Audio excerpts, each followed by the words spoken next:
pour que vraiment nous accueillions avec amour toutes tes paroles de toi, Seigneur Jésus, pour nous faire grandir dans la divine volonté, pas pour notre gloire, mais pour la tienne.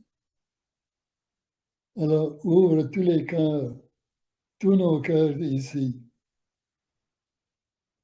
Merci, Maman Marie, de nous accompagner aussi. Nous t'offrons non seulement nos paroles, mais nos gestes, notre vie tout entière, les inconvénients, les souffrances, les maladies, les contresens, les faiblesses, même prendre nos péchés pour demander, comme Jésus l'a fait, pardon au Père. Au nom du Père et du Fils et du Saint-Esprit. Amen. Aujourd'hui, le sujet, c'est l'intimité avec Jésus. C'est quelque chose qui est difficile de notre part d'être très intime, vraiment, comme à un ami humain, d'être ouvert à Jésus. Nous le voyons très souvent comme Dieu et non pas comme ami humain. Mais il est les deux, ami divin et ami humain. Alors lui ne veut pas rester au ciel, comme dans une froidure, comme dans des nuages. Il veut de la vie. C'est ce que Dieu voulait quand il a créé Adam et Ève. Avoir une correspondance sur la terre ou n'importe où qui réponde à ses gestes d'amour, parce qu'il est amour. Et étant amour, il a besoin d'une réponse. Il a créé tous les objets autour de nous, les plantes, les arbres, les animaux, les oiseaux, les poissons, l'air, le vent, les couleurs, le froid, le chaud, les astres. À propos, j'entendais à la radio il y a quelques jours quelqu'un qui disait, depuis quelques jours, vers 3 heures, il y a de la lumière qui s'élève comme des colonnes dans le ciel. C'est illuminé. C'est vrai que quand c'est un temps froid, nous voyons très bien les étoiles. Et nous savons aussi qu'il y a encore des galaxies dont la lumière ne nous est pas parvenue, mais qui existent immensément loin, œuvre de Dieu. Et lui il fait ça en un instant. Pourquoi? Pour notre agrément, pour que nous puissions correspondre, parler avec lui, lui dire merci, Seigneur, de ton amour. Il veut non seulement un amour de sa création, mais un amour personnel, intime de chacun de nous. Je vous lirai quelque chose tout à l'heure dans le volume 8, quelque chose qui nous éclaire. Alors, l'intimité, qu'est-ce que c'est? C'est ce que le Seigneur veut de plus profond entre lui et nous. Le plus profond, ce ne sont pas les petites apparences. Je peux sourire et à l'intérieur, je dis autre chose. Le Seigneur veut une totalité de l'interne et de l'externe pour lui. Il est à l'écoute, avide de nos communication. Une communication, ce n'est pas toujours par la parole. Ça peut être là, devant lui. Oh Seigneur, j'ai encore péché. Oh Seigneur, j'ai manqué une occasion de faire le bien. Seigneur, je t'ai oublié. Il demande que nous ayons la vie en lui, dans la divine volonté. Et la vie, c'est quelque chose qui continue. Ce n'est pas des morceaux qui sont coupés et collés ensemble. Nous vivons actuellement. Si j'arrêtais de respirer, si mon cœur arrêtait, ce serait un morceau. Et je reprendrais 5 minutes après, c'est un autre morceau. Jésus veut une continuité dans notre affiliation à lui, dans notre intimité avec lui. C'est pas facile. Ça prend des années. Même pour Louisa Picaretta, ça a pris des années, sauf pour la Sainte Vierge. Elle, à l'instant où elle a eu le test, elle était totalement dédiée, complètement, avec toute sa lucidité, toute sa volonté donnée au Seigneur. Un modèle très beau, mais difficile pour nous à atteindre. Quand même, elle est là pour nous encourager, nous montrer le chemin. Et Jésus nous donne toutes sortes de moyens pour être avec lui, pour mieux le comprendre, mieux l'aimer, être complètement conversant avec lui, avec une grande confiance en lui. Si je n'ai pas confiance en quelqu'un, je ne lui dirai pas que j'ai oublié sa fête. Je vais essayer de compenser d'une autre façon.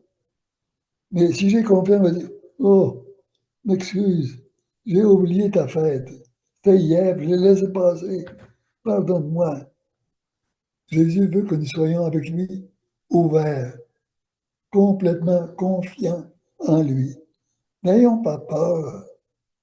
C'est vrai que nous sommes faibles, que ça nous prend du temps pour nous mettre dans la vie continuelle de la divine volonté. C'est vrai. Et il le sait mieux que nous. Mais il regarde nos efforts, notre bonne volonté.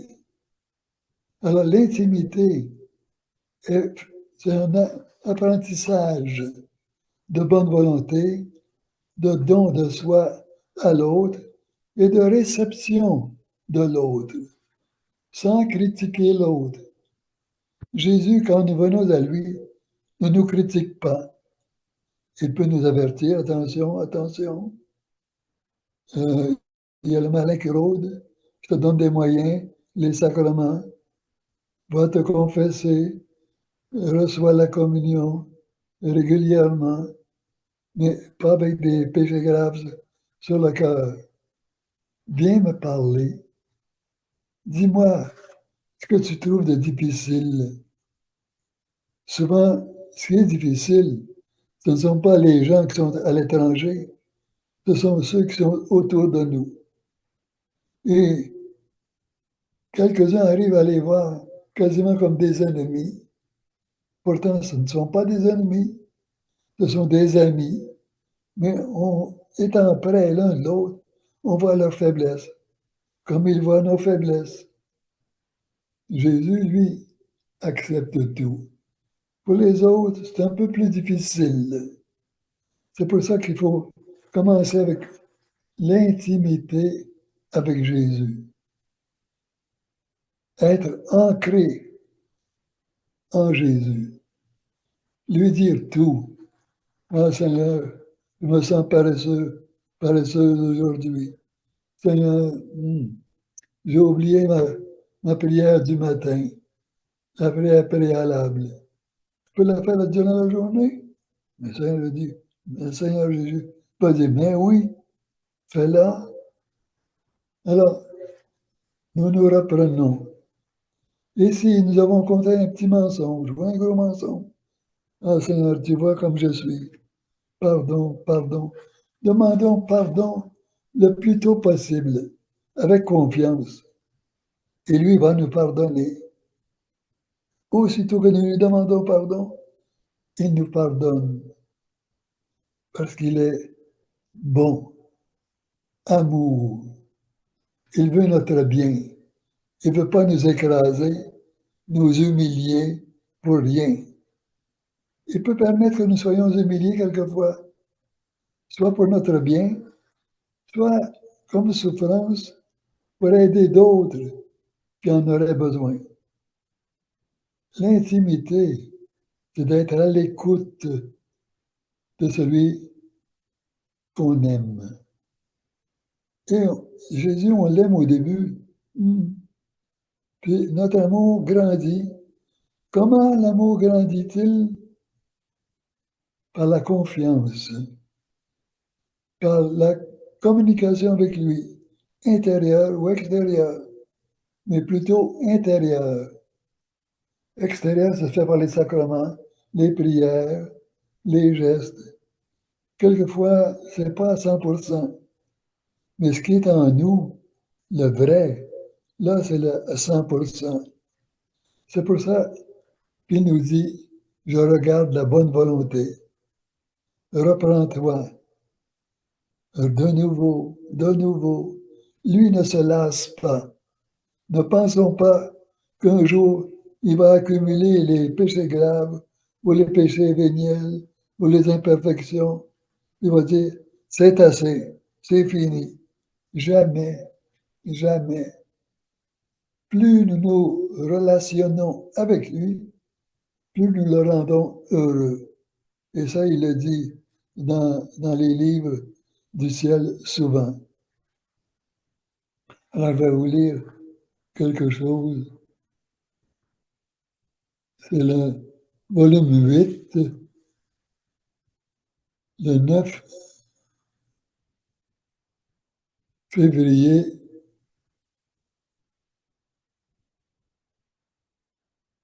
1908.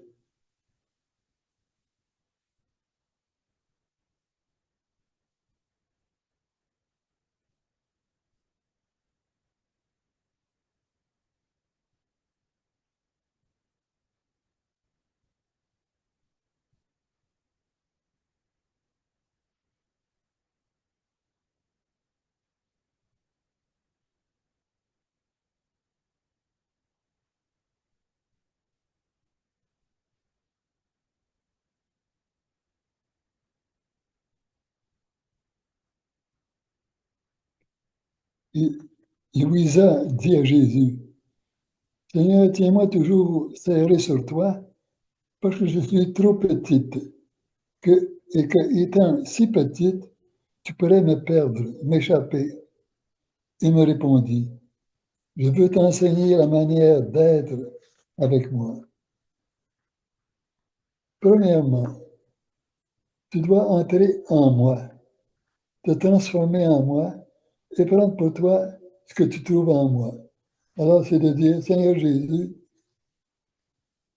c'est le temps de faire une ronde. Je vois toute la nature, la neige, les sapins, les arbres. Et je te remercie pour toutes ces couleurs. Je te remercie pour le froid et le chaud. Je te remercie pour la vue que tu me donnes. Seigneur, je veux vivre complètement, continuellement en toi.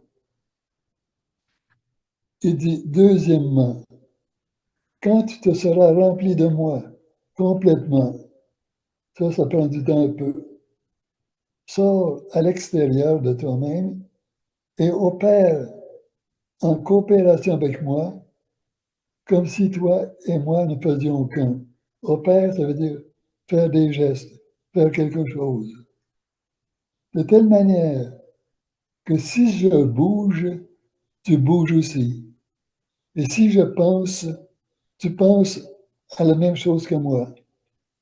En d'autres mots, tout ce que je fais, tu le fais toi aussi.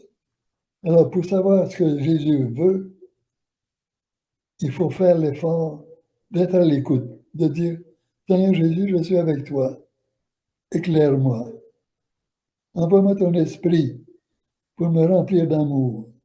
Parce que mon amour, c'est comme une poussière comparée au soleil. Alors, remplis-moi de ton amour, Seigneur, que ton amour en moi te réjouisse. Là, tu vas avoir une vraie correspondance.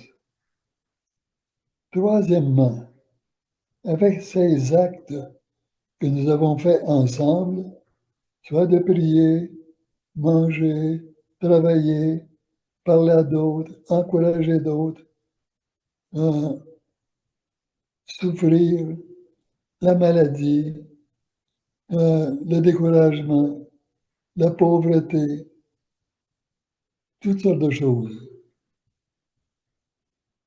Retire-toi pendant un instant, rends-toi au milieu des créatures et donne à tous et à chacun toutes les choses que nous avons faites ensemble.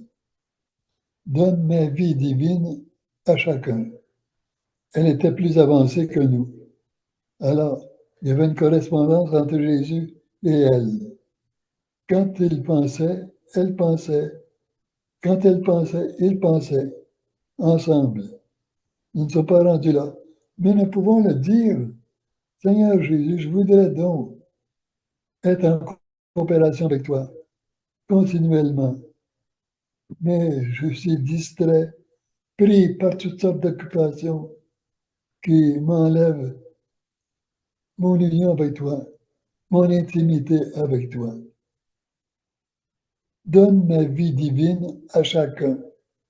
Alors, quoi qu'il arrive, supposons qu'on se frappe quelque part, ça fait mal. Alors dire, Seigneur, je t'offre ça pour tous mes frères et sœurs du monde entier, en union avec tes souffrances. Et tes souffrances sont divines. Alors, elles divinisent tous ceux que je viens de nommer. Tous mes frères et sœurs du monde entier sont dans la souffrance, dans la pauvreté, dans la faim, dans le dénuement, dans le découragement. Et Jésus aime cette correspondance de pensée. C'est vrai qu'on n'est pas toujours disposé. Il le sait. On peut lui dire, oh Seigneur, ça va pas bien mon affaire. Je voudrais être comme toi, diffuser à travers tous mes frères et sœurs du monde entier, tout le temps. Mais je suis mal pris, mal prise. Donne ma vie divine à chacun. Immédiatement après, reviens en moi pour me donner au nom de tous toute la gloire qu'ils doivent me donner. Alors, on dit, Seigneur Jésus,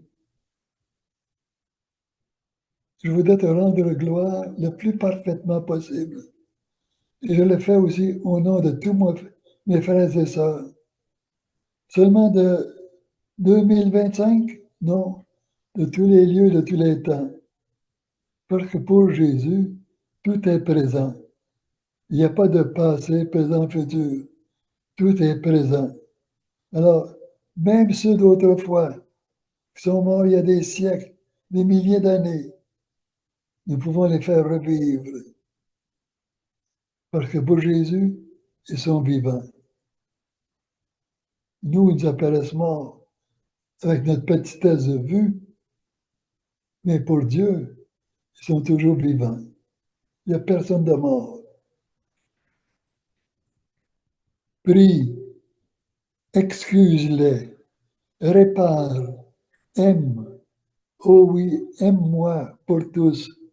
Rassasie-moi d'amour. Rassasier Jésus d'amour, c'est pas facile. Notre amour, comme je le disais au début, même pas un petit grain de sable dans l'univers. Mais nous avons une source, l'amour du Seigneur dans la divine volonté. Nous disons alors, Seigneur, j'offre ton amour à toi. Je te prends la divine volonté je te l'offre. Vous dites ça dans vos propres mots, pas nécessaire de suivre mes mots à moi. La façon dont vous le faites, le Seigneur l'accepte, parce qu'il sait que chacun est différent avec sa richesse et sa pauvreté, toutes ses couleurs. En moi, il n'y a aucune passion, c'est Jésus qui parle. Cependant, s'il pouvait y en avoir une, ce serait l'amour. En fait, l'amour en moi est plus qu'une passion, c'est ma vie. Et si les passions peuvent être détruites, parce qu'on peut changer, j'aime quelqu'un un jour, puis 2 ans après, ne m'en parlez plus. Si les passions peuvent être détruites, ma vie ne le peut pas. Vois combien il m'est nécessaire d'être aimé. Donc, aime-moi, aime-moi. C'est ce que Jésus veut de nous. Il n'y a pas de peur à avoir avec Jésus, ni de cachotterie. Oh, j'espère qu'il n'a pas vu ça. J'espère qu'il ne sait pas ça. Me suis mis en colère intérieurement. J'ai même peut-être blasphémé. J'ai peut-être souhaité des mauvais sorts. J'espère qu'il n'a pas vu ça. Il a vu tout ça. Mais c'est temps d'avoir confiance en lui. Pas de cachotterie. Ah, Seigneur, tu vois ma pauvreté. Aide-moi dans ma petitesse. J'ai besoin de toi. M'agrippe à toi. Et il est content. Parce que là, nous avons confiance en lui. Nous avons de l'intimité avec lui. C'est certain qu'on ne dira pas ça à tout le monde, mais à Jésus, on peut dire tout. On peut dire, Seigneur, j'ai peur quelquefois que tu ne me pardonnes plus. Je pêche tellement. Je suis tellement loin ou lent dans la divine volonté. Je voudrais vivre tout d'un coup, j'y arrive pas. Le Seigneur a dit plusieurs fois, je regarde la bonne intention. Reviens vers moi. Redis-moi, je t'aime malgré tout ce qui s'est passé, tout ce qu'il y a en moi de faiblesse. Je t'aime. Je veux me confier à toi. Jésus, après sa résurrection, est appelé aux apôtres, mais il est appelé à d'autres personnes aussi, à plusieurs personnes. Ça, on voit ça dans, je pense, c'est Louisa Picard, Maria Valtorta. Il a pris soin de beaucoup de personnes, des petites personnes, hommes ou femmes, pauvres, peu éduqués, qui avaient eu peur, qui se demandaient est-ce qu'il avait vraiment ressuscité, oui ou non, qui ne savaient pas comment se comporter. Jésus est allé les voir, leur est apparu, il les a consolés, les a réconfortés. Alors il veut faire la même chose avec nous, du moment que nous avons le cœur ouvert, que nous avons confiance en lui. Oui, Seigneur, viens, viens. Alors, lui a tout fait pour nous. Nous aussi, nous devons tout faire pour lui. Lui redire souvent, ah Seigneur, tu dois être découragé de moi. Il n'est pas décourageable. Non. Regardez, au jardin des Oliviers, il savait que Judas était pour le vendre par son geste hypocrite de l'embrasser.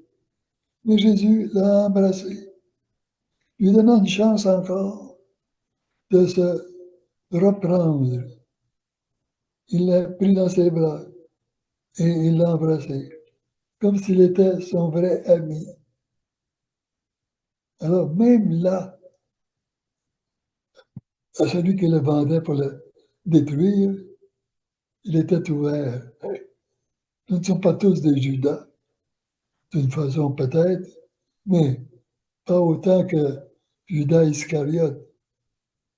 Alors, nous pouvons revenir vers lui avec une grande confiance. Alors, il veut qu'il y ait un échange de volonté entre nous. Et ça, nous le faisons par ce qu'on appelle l'acte préalable le matin. Ça devrait être le matin. Quelquefois, on l'oublie. Ça peut être dans le milieu de la journée. Même le soir, on a oublié. Le Seigneur comprend. On dit, ah, Seigneur, où est ma tête, où est mon cœur? Alors, je t'offre tout. Je t'offre ma volonté. Donne-moi ta volonté. Elle est correcte. La mienne est vacillante. Elle est attirée par toutes sortes d'odeurs, toutes sortes de couleurs. Mais toi, tu es vrai. Tu es attiré par ce qu'il y a de plus beau, l'amour de Dieu. Et tu veux que dans notre cœur, il y ait cet amour de Dieu, cette vie de la divine volonté. Et tu le veux d'une façon continuelle. C'est pourquoi nous te donnons notre volonté et que la tienne vienne prendre racine en nous. Nous nous confions à toi complètement. Tout accepter pour toi, que ce soit facile ou pas facile, que ce soit au neutre ou sans goût, ça fait rien. Je veux être avec toi, que tu ne me laisses pas un instant. Quand nous allons dans une église ou devant Saint-Sacrement, comment sommes-nous devant Jésus? Est-ce que nous regardons le tabernacle? Ah, tu es là. Je sais que tu es là. Salut, je t'adore. Mais quelle sorte de relation y a-t-il? D'un être créé à son Dieu? Jésus veut plus que ça. Il veut que nous soyons comme avec lui, assis dans le tabernacle, le prenant dans nos bras, et lui nous prend dans ses bras, et il nous serre. Comme il l'a fait avec Luisa Picaretta, nous voyons ça dans les livres. Elle le prend dans ses bras, il la prend dans ses bras.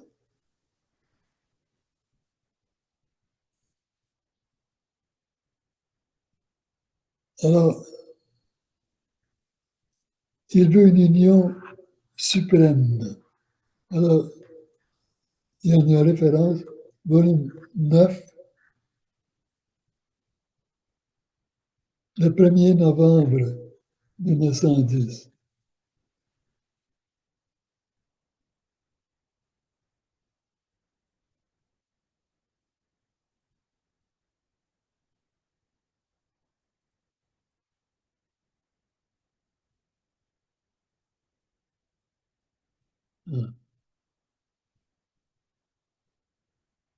Je n'ai pas pris le bon volume. En tout cas, il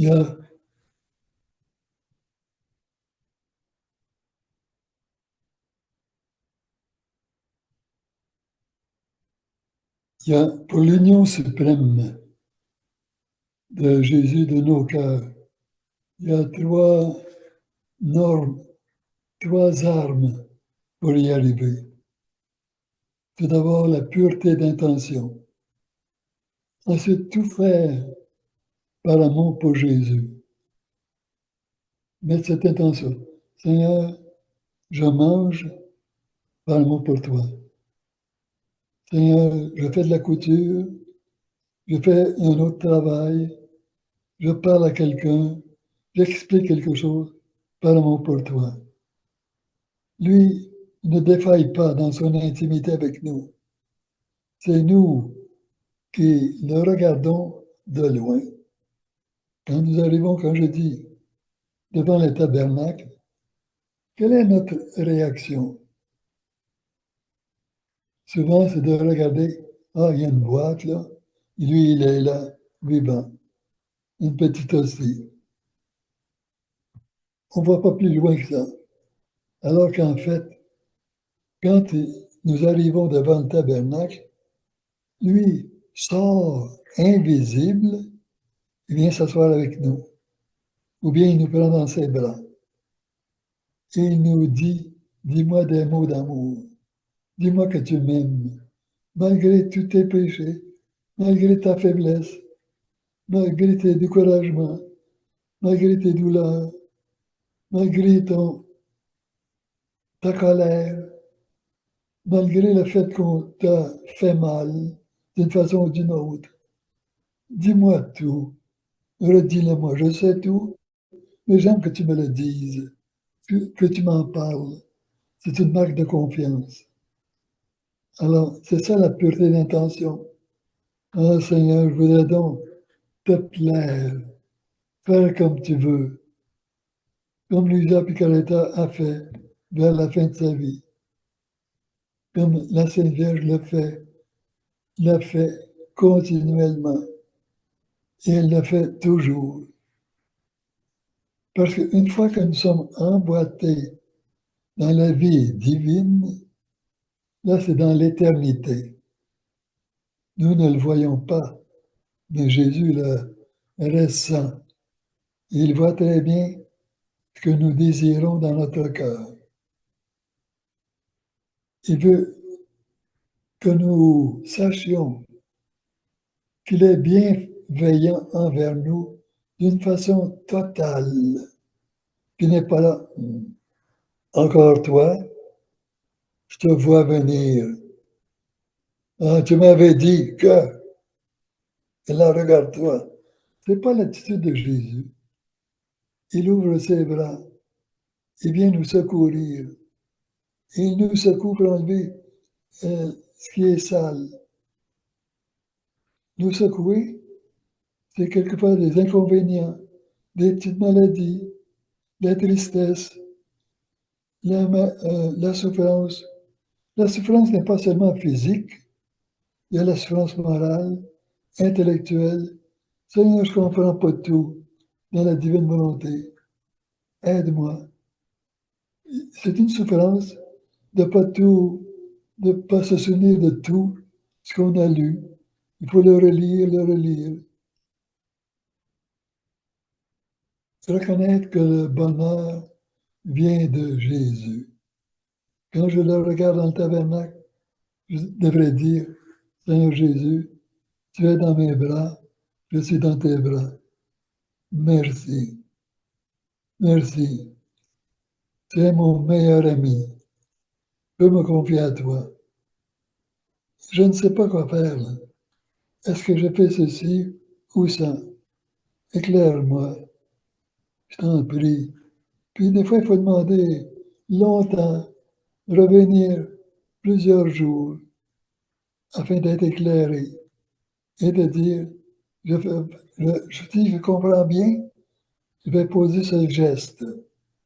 Et même si ce geste n'était pas le meilleur, le Seigneur va l'accepter comme le meilleur parce qu'il regarde la bonne volonté, la pureté d'intention. Il ne faut pas essayer de dire, ah, je vais naviguer entre deux eaux, hum, espérant qu'il ne s'accrochera pas trop à moi. Ça, ce n'est pas la pureté d'intention. Reconnaître notre faiblesse, nos besoins, nos arrêts.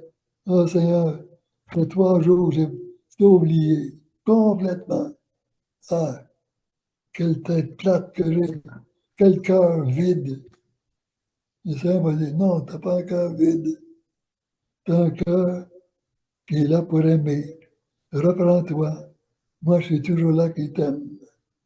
Son amour ne défaille jamais. Et quand il voit que nous sommes faibles, il nous donne du pep, il nous donne de la force, il nous encourage.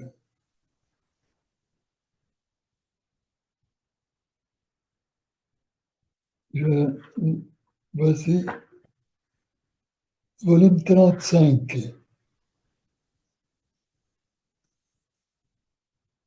le 20 février 1938.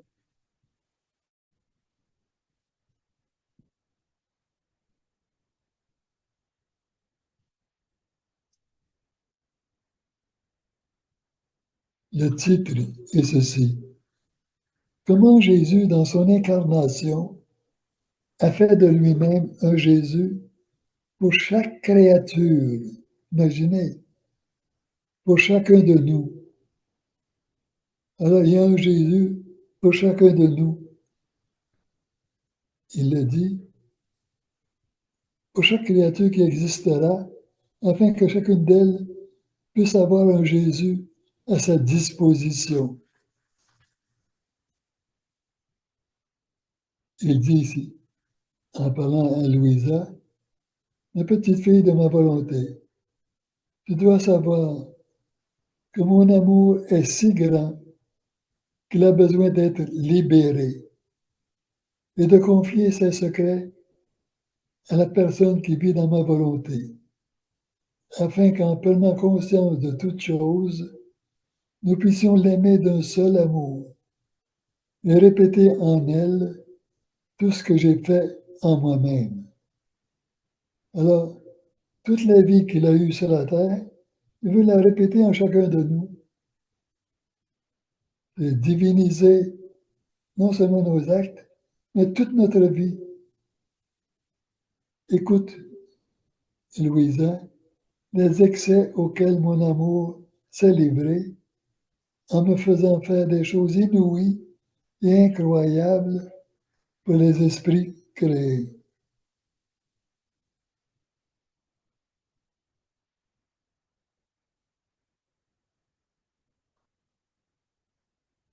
Quand Adam a péché, déjà le plan était là pour venir avec nous, vivre avec nous. Pas seulement à Nazareth, à Bethléem, à Jérusalem, mais pour chacun de nous, depuis Adam et Ève jusqu'à la dernière personne à la fin du monde. Par conséquent, si je n'avais pas formé de moi-même un Jésus pour chaque créature existante, la gloire du Père céleste aurait été incomplète. Et je ne peux pas faire des œuvres incomplètes.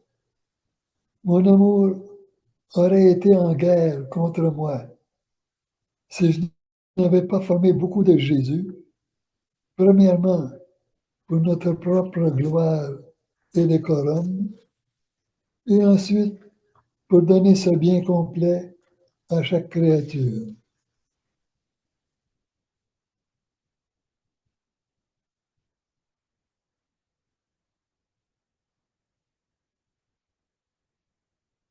Alors, ça c'est volume 35, 20 février 1938.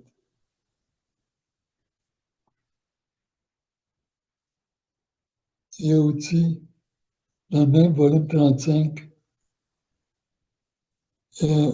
26 février 1938. Le bonheur de Dieu, c'est dans l'âme qui le reconnaît. Il ne dit pas dans l'âme sainte, parfaite, mais dans l'âme qui le reconnaît. Si je suis un pécheur, et nous le sommes tous, nous venons à lui, Seigneur, j'ai besoin de ton aide. Je voudrais vivre dans la divine volonté, comme tu le désires, dans la perfection. Mais je suis loin de là. Chaque jour, j'ai mes fautes, même si elles sont vénielles ou graves ou des imperfections. Je suis loin. Alors j'ai besoin de toi continuellement. Et cela réjouit le cœur de Jésus. On ne sait pas comment. Il le dit, ah, c'est ma plus grande joie de reconnaître que quelqu'un vient à moi, se confie en moi et me demande mon aide. Cela le contemple parce qu'il est plein de force, de puissance. Il est là pour nous aider.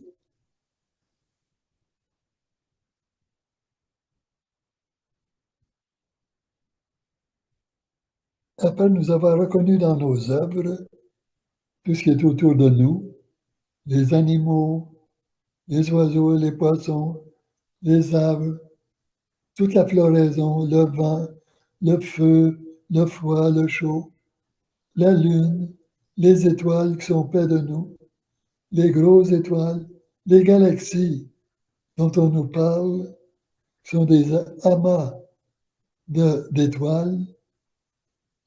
Il y en a à profusion. Il y a des choses aussi qu'il a créées que nous ne pouvons pas voir, des forces dans la nature. Par exemple, l'attraction terrestre. Si je lance une pierre, s'il n'y avait pas une force pour la faire retomber vers la terre, c'est la terre qui attire, la pierre partirait vers les étoiles. Mais il y a une force, un aimant. C'est du métal qui a été travaillé pour toucher d'autres métaux et qui les attire. Donc, c'est une force. On ne voit pas ces choses-là. Les atomes, ce sont des choses tellement petites, on ne les voit pas, mais ce sont des forces. Alors, il y a toutes sortes de choses qui échappent à nos yeux. L'amour, est-ce qu'on prend ça? On en fait une balle? Pas du tout. Par contre, on peut ressentir la joie de l'amour. Et souvent, il y en a qui mélangent l'amour avec d'autres choses. L'amour, c'est considérer l'autre, lui faire plaisir à l'autre. Ça, c'est aimer. S'aimer soi-même, c'est facile. J'aime les patates frites. Je mange des patates frites. Ça, c'est m'aimer moi-même. C'est pas de l'amour. Est-ce que j'ai de l'amour pour les patates frites? Les patates frites ne ressentent aucun amour. Elles vont être mangées, c'est tout.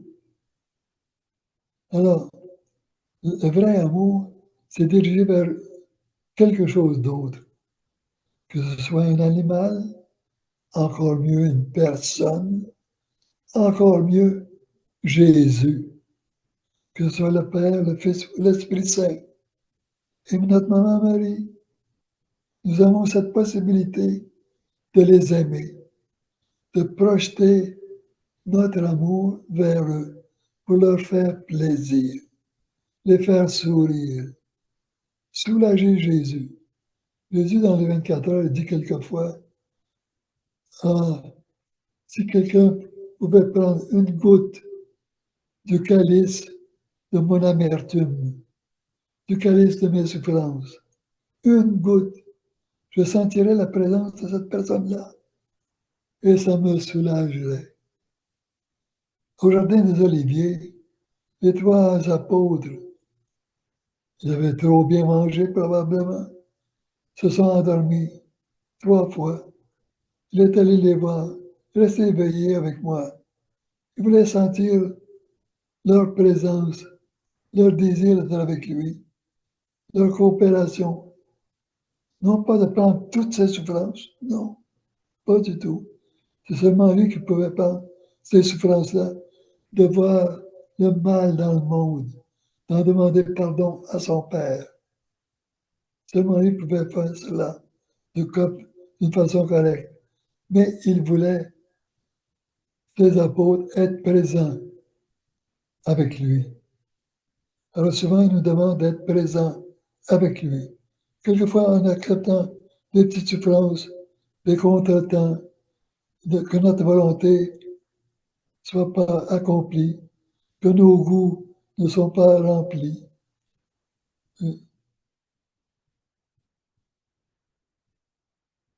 Après nous avoir reconnus dans nos œuvres, la créature vole pour reconnaître celui qui l'a créé. Être reconnu est pour nous la gloire la plus grande, l'amour le plus intense que nous puissions recevoir. Imaginez, en disant à Jésus, je t'aime, je te remercie pour cette souffrance, je te remercie pour la vie que tu m'as donnée, Je te remercie pour toutes les joies, pour toutes les bonnes personnes, pour les prières. Allah, nous le reconnaissons et pour lui, c'est une immense joie. Il n'y a pas besoin de gâteau ou de suçons ou de sucettes ou je sais pas quoi, une barre de chocolat. C'est en étant reconnu que nous formons notre armée, la divine milice, notre peuple à qui nous ne demandons rien d'autre que le tribut d'être aimé. Maintenant, écoute encore. Dès que la créature nous reconnaît dans les choses créées et qu'elle nous aime, c'est ça faire les rondes. Il y en a quelquefois qui se demandent qu'est-ce que c'est faire les rondes? Je pourrais faire des carrés, des rondes. C'est regarder ce que Dieu a créé. Il l'a créé pour l'homme, la femme, pour l'enfant, la vieille dame, le vieillard.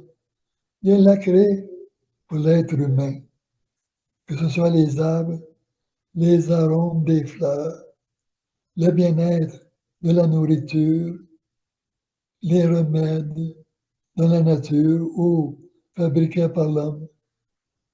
Il veut que nous reconnaissions sa main partout. Et reconnaître sa main, c'est reconnaître son amour. Parce que tout ce qu'il a fait, c'est par amour pour nous. Il aurait pu faire les animaux, toute la même couleur, la même forme. Mais non, il les a diversifiés. Les oiseaux qui volent dans les airs, différentes couleurs, différents pépiments, différentes grosseurs, couleurs, les animaux sur la terre, les poissons en profusion, de différentes couleurs, différentes formes. Il a tout fait pour l'être humain.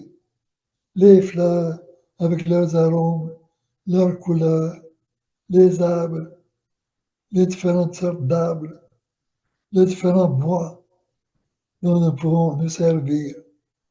Il a pensé à tout ça par amour pour nous. Alors c'est ça faire une ronde. Regarder un peu la nature qu'il y a autour de nous. Mais pas seulement la nature extérieure, la nature intérieure, que nous puissions bouger par nous.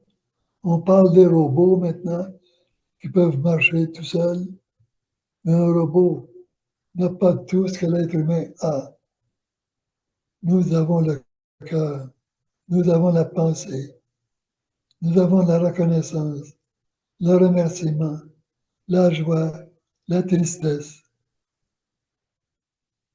Je me rappelle un jour, il y avait une personne trisomique qui a dit à quelqu'un, je reconnais ton amour. Merci. Et l'autre n'avait rien fait, mais l'avait regardé probablement avec beaucoup d'amour. Et l'autre s'en était aperçu. Alors Jésus est encore extrêmement plus sensible que toutes les autres personnes. Le plus petit égard, regard vers lui pour le remercier, c'est une joie immense. On peut le remercier pour toutes les choses que nous ne voyons pas, que nous ne connaissons pas, mais qui sont là.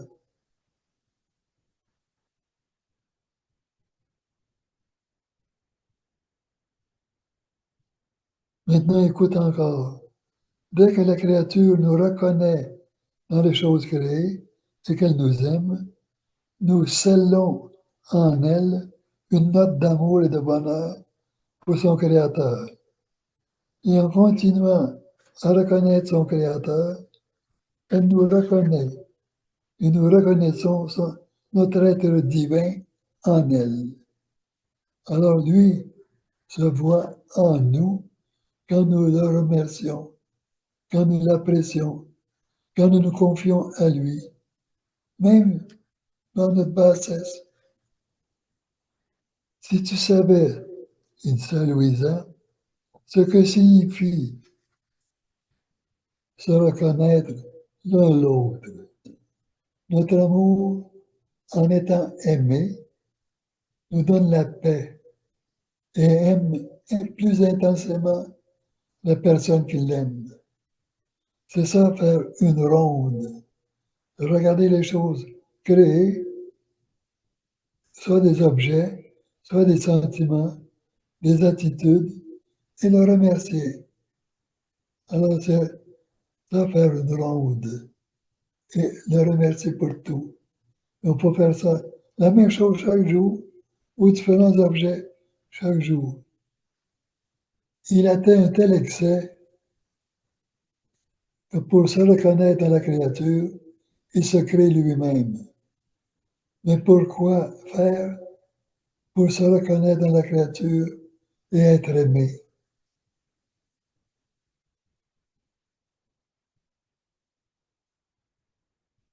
Tu dois savoir que la créature qui vit dans notre divine volonté, ça prend un peu plus de temps pour vivre, pas seulement agir de temps en temps, mais pour vivre continuellement dans la divine volonté, que cette créature occupe la première place dans la création. C'est quelque chose. Même si nous sommes des pécheurs, mais qu'on essaie de vivre dans la divine volonté, nous sommes faibles, inadéquats, mais lui voit notre bonne volonté, il voit notre continuité en lui. Et ça nous place à la première place dans la création.